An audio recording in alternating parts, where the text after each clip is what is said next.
আপনাদের মাঝে বক্তব্য রাখবেন জেলা আওয়ামী লীগের যুগ্ম সাধারণ সম্পাদক জনাব মাসুদ আহমেদ সঞ্জু।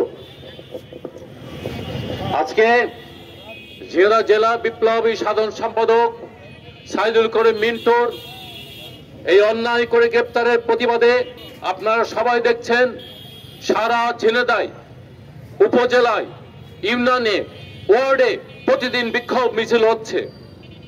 আমরা মনে করি এই ষড়যন্ত্র অচিরেই আমরা এই ষড়যন্ত্রের হাত ভেঙে দিয়ে আমাদের বিপ্লবী ছাত্র নেতা ছাত্রলীগ নেতা যে শৈশব থেকে ছাত্রলীগ করে যুবলীগ করে স্বেচ্ছাসেবক লীগ করে আজকে আওয়ামী লীগ ঝিনাইদহ প্রতিষ্ঠা করেছে, একটি বিপ্লবী সংগঠনের প্রতিষ্ঠা করেছে, সেই সাইদুল করিমকে আমরা জেলের তারা ভেঙে আমরা নিয়ে আসবোই আসবো। একটা কথা বলতে চাই, আপনারা জানেন 6 দফার সময় 69 সালে বঙ্গবন্ধুকে ষড়যন্ত্র করে গ্রেপ্তার করা হয়েছিল আগরতলা কনস্পিরেসি, আগরতলা ষড়যন্ত্র মাধ্যমে। এই কেস দিয়ে বঙ্গবন্ধুকে এই হাজার লক্ষ জনতা এই জেল থেকে মুক্ত করে নিয়ে এসেছিল। আজকে ঝিনাইদহ আজকেও তাই হবে। আপনারা দেখেন, আমি মিডিয়ার কর্মীদের ভাইদের দৃষ্টি আকর্ষণ করতে চাই, আপনারা নিরপেক্ষ খবর পরিবেশন করুন।